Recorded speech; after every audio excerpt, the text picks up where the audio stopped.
Assalamu alaikum, habari zenu. Karibuni tena katika chaneli yangu ya mapishi na Jila's Kitchen. Na leo basi nimeungana pamoja na YouTuber mwenzangu Mapishi ya Zanzibar. Mimi nimewaandalia upishi wa kutengeneza custard ya maziwa. Naye Mapishi ya Zanzibar amewaandalia vipopoa au vitobosha vilivyochanganywa unga wa ngano pamoja na unga wa mchele.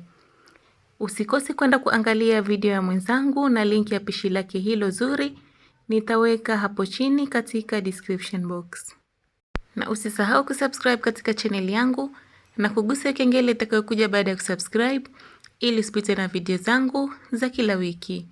Karibuni sana tujifunze jikoni kwangu. Moja kwa moja tukianza na pishi letu hili la custard ya maziwa. Utahitaji maziwa lita 1 utayabandika jikoni.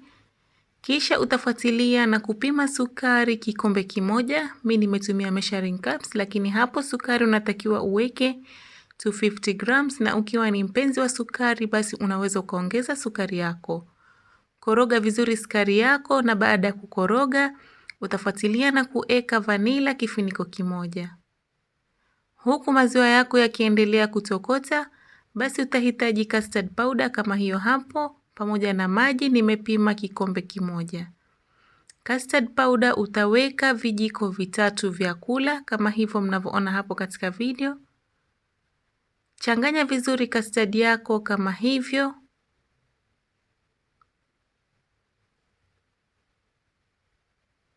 Na baada ya kuchanganya custard yako vizuri, utasubiri maziwa yako yaanze kuchemka kama hayo hapo katika video. Na baada ya kuanza kuchemka basi utaendelea na kuweka custard yako kama hivyo mnavyoona hapo katika video, na unatakiwa uikoroge na mchapo, la sivyo itafanya mavumbo. Endelea kuweka hivyo hivyo kichanganya custard yako mpaka utakapomaliza maji yako ya custard yote. Na baada ya kumaliza maji yako ya custard yote, utaiwacha custard yako ichemke mpaka ibadilike kala. Na kama mnavyoona basi custard yako inafaa itokote mpaka igeuke kala na iwe kama kala hiyo hapo katika video. Na baada ya custard yako kuiva vizuri na uzito wake kuwa kama hiyo, andaa custard yako na custard yako itakuwa ipo tayari kuliwa. Eka katika vibakuli kama hivyo hapo katika video, kisha uviweke katika fridge, kwani ikiwa baridi inakuwa nzuri sana. Lakini uhakikishe kuwa kabla ya kuweka custard yako katika fridge iwe imepoa kabisa. Yaani custard ni nzuri sana dessert hii, na inafaa sana pale ukisha kufuturu unapata kibakuli chako kimoja cha custard.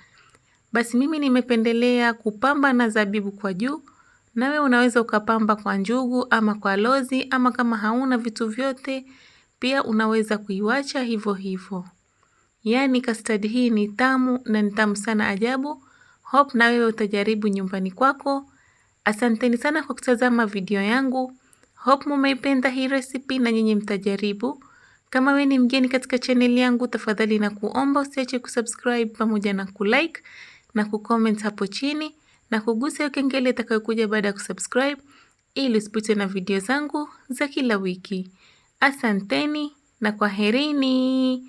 Nawatakia saumu makbul. Na pia tafadhali na kuomba usiache kwenda kuangalia video ya jinsi ya kutengeneza vipopoa vya unga wa ngano pamoja na unga wa mchele. Nina imani kubwa pia utalipendelea na kulifurahia pishi hilo la mwenzangu linalotoka katika Mapishi ya Zanzibar, na link ya pishi lake hilo tamu na zuri nitawekea hapo chini katika description box. Asanteni tena na kwaherini.